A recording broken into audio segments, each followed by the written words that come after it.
Health club একটি সামাজিক সংগঠন, স্যার কর্ণধার সোমা মুখার্জি। একসময় সোমা মুখার্জির শরীরে বাসা বেঁধেছিল ক্যান্সার নামক মারণ ব্যাধি রোগ। সেই ক্যান্সারকে জয় করেন সোমা মুখার্জি।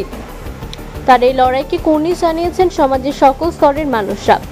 রাজ্যের বিভিন্ন জায়গায় তার সংস্থা হেলথ ক্লাব এবং তিনি মানুষকে স্বাস্থ্য পরিষেবা দিয়ে চলেছেন। তার সংস্থার মাধ্যমে আজ রাজ্যে 3টি হাসপাতাল চালাচ্ছেন, যাতে অসহায় মানুষ স্বাস্থ্য পরিষেবা ঠিকঠাকভাবে পায়।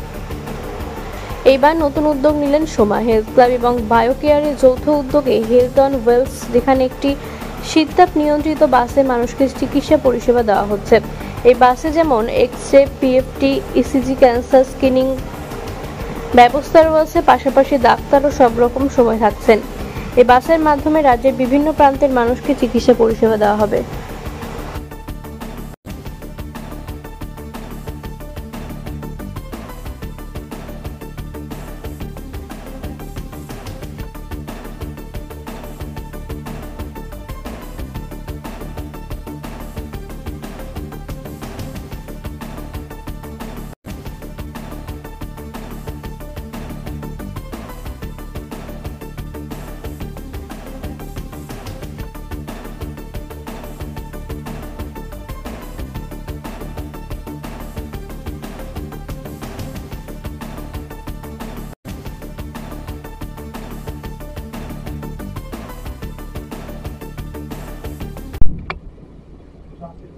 দিদি, এই যে আজকে একটি বাসের ব্যবস্থা শীততাপ নিয়ন্ত্রিত এবং বিভিন্ন রকমের টেস্ট করার সুযোগ সুবিধা এবং ডক্টরদের উপস্থিতি লক্ষ্য করা যাচ্ছে, বিষয়টা একটু বলেন।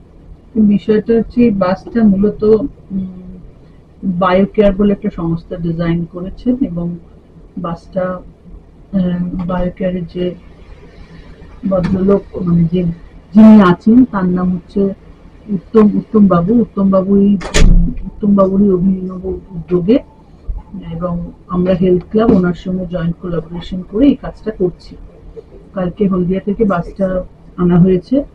এখন মোটামুটি পশ্চিমবাংলার সব জেলায় এই বাস ঘুরবে এবং কলকাতাতেও ঘুরবে। এর মধ্যে আপনারা অলরেডি দেখতে পাচ্ছেন OPD, ESG, ECG, PFT, x-ray, audiometry, তারপর আমার আই এবং আমার একটা যেটা আছে ক্যান্সার স্ক্রিনিং টেস্ট, সবকিছু এই বাসের মধ্যে হবে। এটার নাম হচ্ছে হেলথ অন দ্য ওয়ে।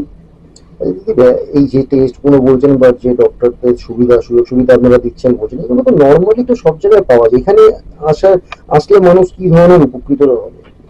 দেখুন, ইন্টেরিয়ার যেখানে হঠাৎ করে এটা ট্রমার জন্য হয়তো কেউ এক্সরে করতে অনেক লাইন দিতে হচ্ছে বা দেরি হচ্ছে, তখনই বাসের মধ্যে তারা স্বল্প মূল্যে এই ইসিজি, এক্সরে গুলো করাতে পারবে।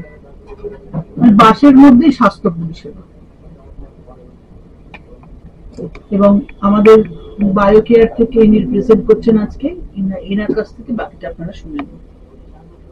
নমস্কার, আমার নাম সৌরভ। আমি Biocare diagnostic and research private limited থেকে এসেছি।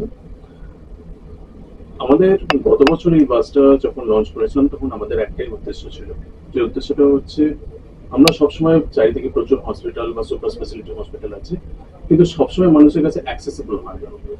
স্পেসিফিক্যালি আমরা টার্গেট করেছিলাম ইন্ডাস্ট্রিয়াল এরিয়া এবং কর্পোরেট সাইটগুলোকে, আমরা ওগুলোকে টার্গেট করেছিলাম। তো সেক্ষেত্রে স্পেসিফিক্যালি আমরা একটা কারণ বলতে চাই, যেটা ইন্ডাস্ট্রিয়াল ক্ষেত্রে যেটা অসুবিধা হয়, যেটা হচ্ছে টোটাল ওদের যে অ্যানুয়াল হেলথ চেক আপ থাকে এবং যে ধরনের ওদের হেলথ ম্যান্ডেটরি সমস্ত হেলথ চেক আপের ইস্যুগুলো থাকে, সেক্ষেত্রে কোনো একটা টোটাল টাইম ধরে, যেটা অ্যানুয়াল হেলথ চেক আপের ক্ষেত্রে টোটাল টাইম ধরে ওদের সম্পূর্ণ স্টাফ এবং পুরো পার্সোনালদের একটা টাইম ধরে ওদের পাঠাতে হয়, যে ক্ষেত্রে আমরা ওয়ার্ক রিসোর্স থেকে শুরু করে অনেক ম্যানেজমেন্টে অনেক ইস্যু আছে, টাইম ম্যানেজমেন্টের ইস্যু আছে। আমরা চাই না যে ওয়ার্ক প্রোডাক্টিভিটিটা নষ্ট হোক এবং সেক্ষেত্রে তা সত্ত্বেও যে ম্যান্ডেটরি হেলথ ইস্যুগুলো থাকে সেগুলো চেক আপ হোক। সেক্ষেত্রে আমরা তাদের জন্য এই সুবিধা করে দিয়েছিলাম, যে ক্ষেত্রে ওদের আসতে হবে না, আমরা ওখানে পৌঁছচ্ছি, শুধু আমাদের এই স্পেসটা দরকার এবং ইলেকট্রিক সাপ্লাইটা দরকার। পুরো সেটআপটাই বাসের মধ্যে আছে, সমস্ত কিছু অ্যারেঞ্জমেন্ট বাসের মধ্যে আছে, যে ক্ষেত্রে without compromising the human resource we can provide the health service. এটাই হচ্ছে প্রতিদিন মোটামুটি কত স্টাফ নিয়ে মূলত আপনাদের এই এটা চলবে, কটা থেকে কটা অবধি, মানে কতক্ষণের টাইমিংটা হচ্ছে? দেখুন, রিসেন্টলি সোমা ম্যাম যেরকম বললেন যে এই মুহূর্তে ওদের শিডিউল যেরকম ভাবে শিডিউলটা হয়েছে সেরকম ভাবে আমরা ওনাদের সঙ্গেই থাকবো। উনি যেরকম যেভাবে টাইমিংটা সেট করবেন সেটা নিয়ে আমরা এখনো চলছি। তো আমাদের নিজস্ব যেটা থাকে সেটা হচ্ছে যেরকম ভাবে কোম্পানি বা ইন্ডাস্ট্রিয়াল বা কর্পোরেট সোসাইটি যেভাবে টাইমিংটা দেন আমরা সেই টাইমের সঙ্গে কোপ আপ করার চেষ্টা করি। কোন কোন বিভাগে ডক্টর মূলত থাকছে? এখানে মূলত জেনারেল ফিজিশিয়ান থাকবে, আর যেদিন আমার ক্যান্সার স্ক্রিনিং কার্ডিওলজির সঙ্গে যেদিন মেডলা থাকবে সেদিন গাইনি থাকবে, হার্ট স্পেশালিস্ট থাকবে। টাইমিংটা কি থাকছে মোটামুটি? টাইমিংটা মোটামুটি আমাদের সকাল থেকেই রাখা হয়েছে। মেডিসিনের কোনো সুযোগ সুবিধা মানুষ পাবে? হ্যাঁ, মেডিসিন পাবে।